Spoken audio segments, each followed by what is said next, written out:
Well, hello there.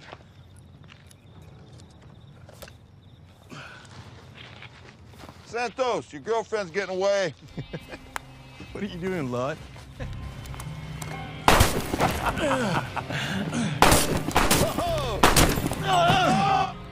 Who's the boy now, motherfucker? Let's go, bro. Shut up, I'm having fun. Mohon perhatian, pintu teater 1 susah dibuka. Halo teman-teman, welcome back to my channel Satu Movie. Apa kabar? Semoga sehat-sehat selalu ya. Film kita kali ini adalah film action thriller yang dibintangi oleh aktor Matrix dan juga aktor Captain America. Film dirilis tahun 2008 dan dijamin mantap sekali. Nah, tidak berlama-lama, langsung saja kita ikuti alur ceritanya. Di awal cerita diperlihatkan seorang pemuda bernama Kanu. Dia sedang membersihkan senapan pistolnya untuk berangkat bekerja. Nah, dari sini film pun baru saja dimulai.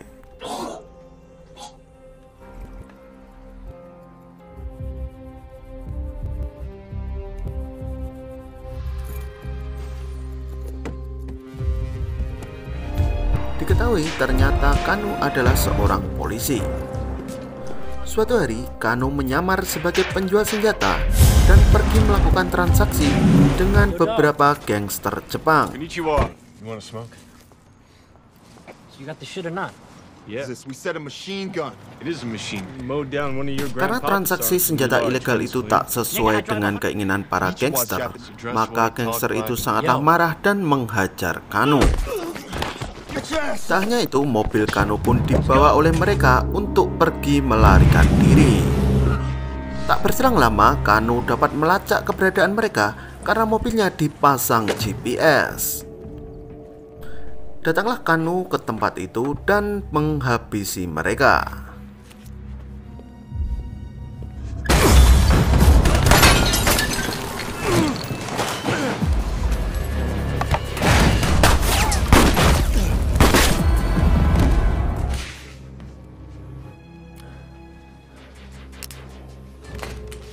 Setelah dia berhasil melumpuhkan mereka semua, Kanu menemukan dua orang gadis yang dikurung di bawah lemari. Nah, ternyata mereka adalah korban perdagangan manusia.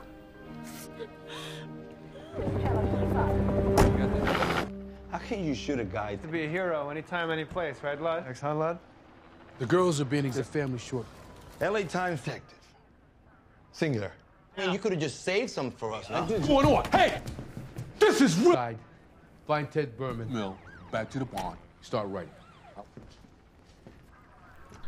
Tak berselang lama, datanglah beberapa anggota kepolisian beserta kapten mereka. Nah, kapten itu bernama Kapten Black.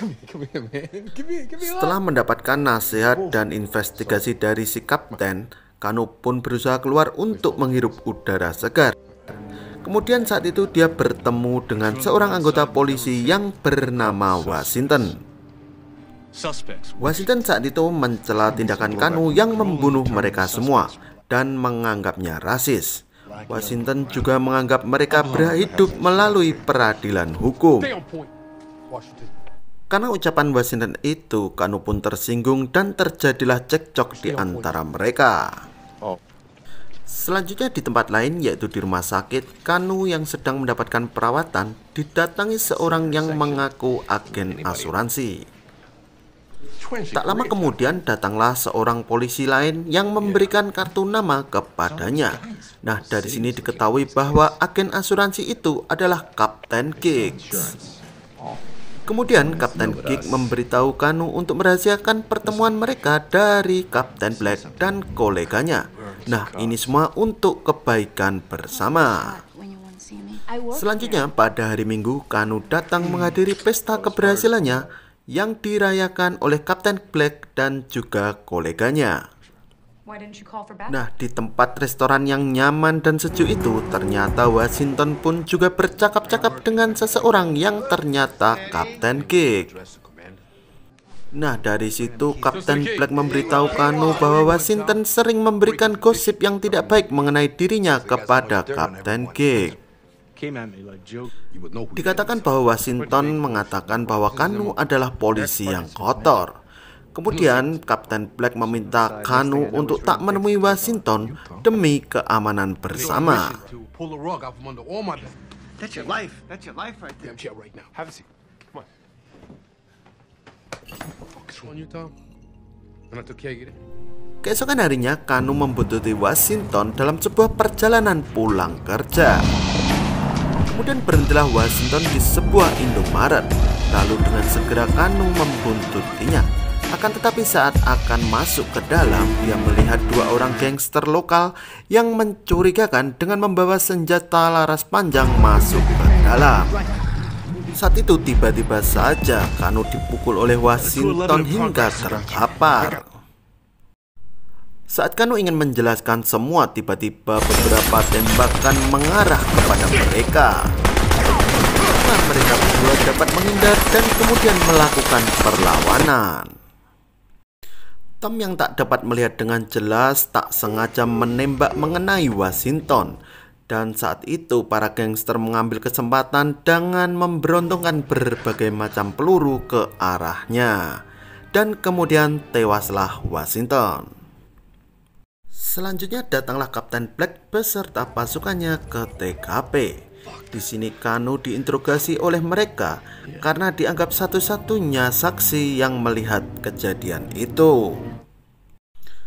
Beberapa saat setelah melakukan investigasi dan mengecek CCTV, diketahui bahwa Kanu ternyata tak sengaja menembak Washington.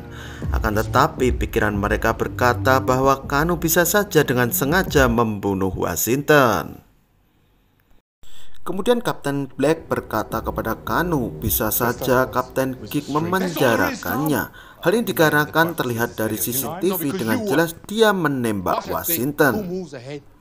Nah, dari sini diketahui bahwa Kapten Black sangat membenci Kapten Kicks. Tidak hanya itu, Kapten Black meminta Kanu untuk menyembunyikan disket itu agar semuanya aman dan tak terjadi masalah lagi. Forgot to put the disc. Maybe you were first on the scene, Tom. And maybe when I get back.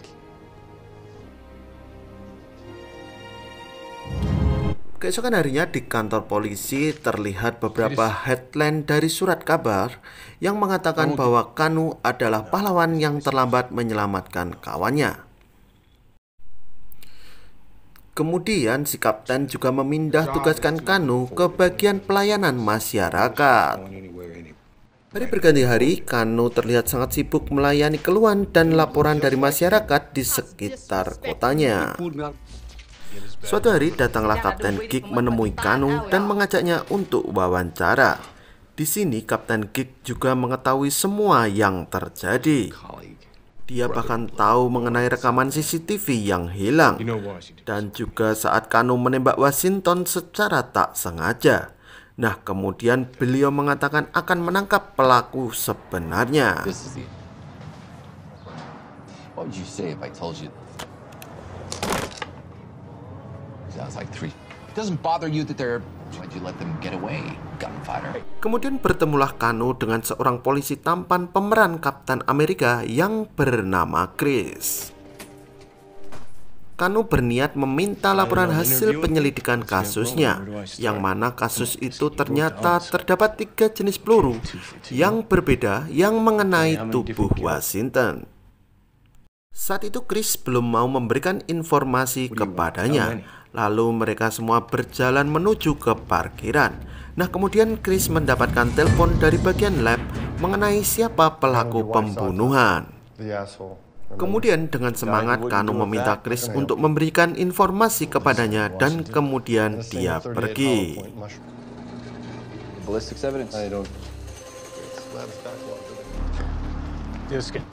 Two bad guys come to the party till he runs dry. Gone.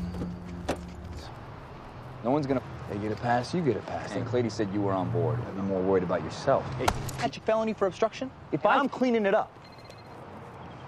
All right, go ahead. DNA course. Pull the rap sheets.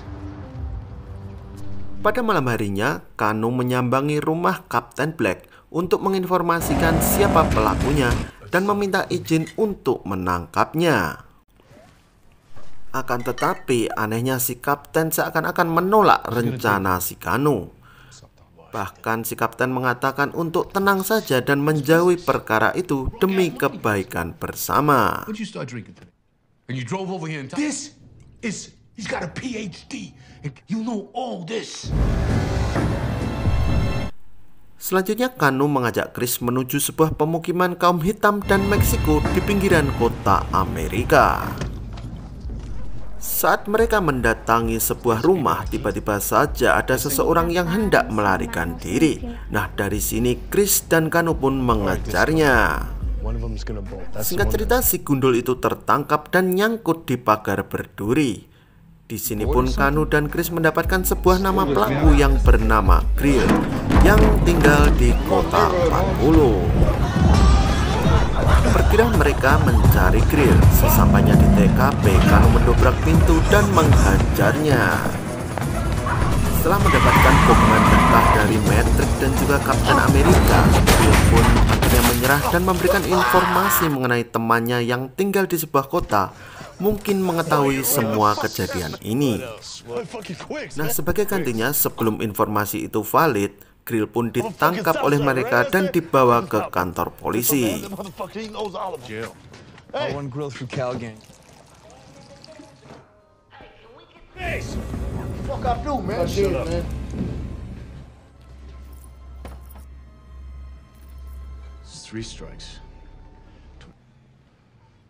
Answer the fucking question. Keesokan harinya Kanu ditemui Glady, si anak buah dan juga rekan kerjanya. Nah, di sini Glady mengatakan kepadanya bahwa kasus harus segera ditutup. Dengan keberatan dan geleng-geleng kepala, Kanu pun melanjutkan penyelidikannya. Dan kemudian informasi pun masuk dari Glady mengenai seseorang temannya yang mengetahui kejadian itu. Tak mau berlama-lama, keduanya kemudian mencari pemuda itu yang ternyata bernama Scribble. Go get him. Watch your crosswalk. We got him. Break off. Yeah, y'all supposed to be. You need to kick that shit. I got a lot. I put the cuffs on now. You're Singkat cerita, bertemulah mereka dengan Scribble di sebuah parkiran supermarket. Kanu pun dengan bergegas menginterogasinya dan kemudian mendapatkan sebuah alamat yang diduga pelaku pembunuhan. Lalu berangkatlah mereka menuju TKP. Sesampainya di sana, mereka mengeksplorasi rumah itu. Setelah 1 jam, mereka menemukan bau busuk yang ternyata 2 orang pelaku itu sudah membusuk. Setelah melakukan investigasi, keduanya tak percaya bahwa mereka yang mati itu adalah pelakunya. Kemudian mereka meninggalkan tempat itu dan menemui Scribble lagi. Great. Fuck you. I'm doing my... I'm with you. Setelah mendesak Scribble, akhirnya Scribble memberikan informasi gangster yang sebenarnya. Nah, di sini Kanu memintanya untuk mengatur pertemuannya dengan para gangster. Selanjutnya Kanu menemui janda Washington untuk memberikan bukti rekaman yang dia bawa. Dia ingin menyatakan bahwa dirinya tak bersalah. Tak hanya itu, dia memintanya untuk meninggalkan rumah itu demi kebaikan bersama. Pada hari Jumat Kliwon, Kanu dan Chris pun datang ke sebuah gudang untuk menyiapkan senjata mereka guna menghadapi para gangster. Diketahui saat itu Kanu meminta Chris untuk pulang demi keselamatan jiwanya. Akan tetapi saat itu Chris mengatakan ingin bersepakat dan bekerja sama sehidup semati. 2 jam kemudian sampailah mereka di TKP. Kanu dan Chris dihadapkan dengan para gangster yang kuat. Nah, mereka bernama Tom dan Jerry.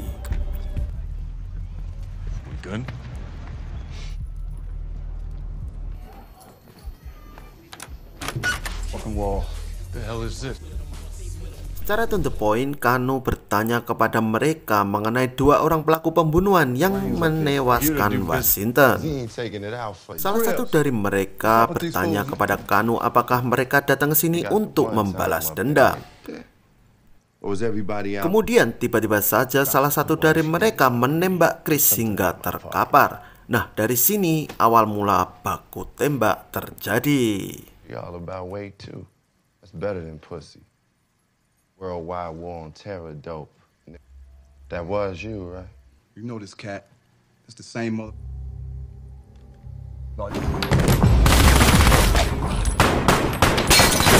Shit. That gun up and blast that motherfucker. Fuck this nigga.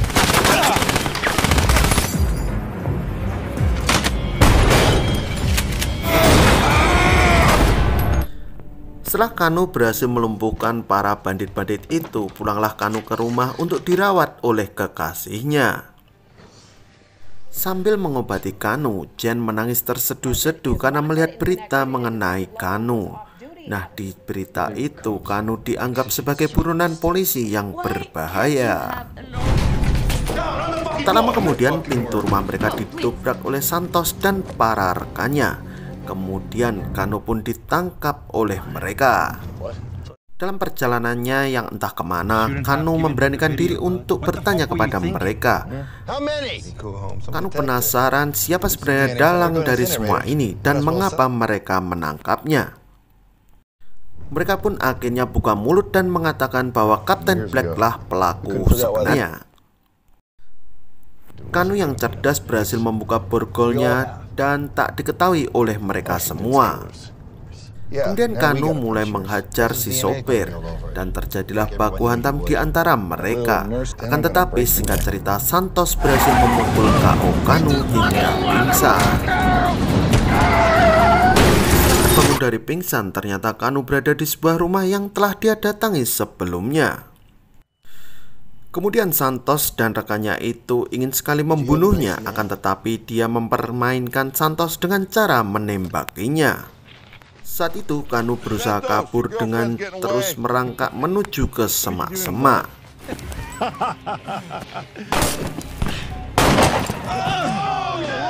Karena Kanu semakin jauh dan menuju ke semak-semak, salah satu dari mereka pun datang menghampiri. Akan tetapi tiba-tiba saja Kanu memukulnya hingga tewas. Santos yang penasaran dan mengetahui itu pun marah besar, kemudian berusaha untuk menghabisi Kanu. Akan tetapi dengan sikap Kanu menembaknya sebelum dia mendekat. Dengan segera Kanu bergegas menuju janda Washington. Dan ternyata benar sekali bahwa Glady di sana ingin melenyapkannya. Terjadilah baku hantam di antara mereka. Singkat kata, Kanu pun berhasil menghajarnya dan menawanya di dalam mobil.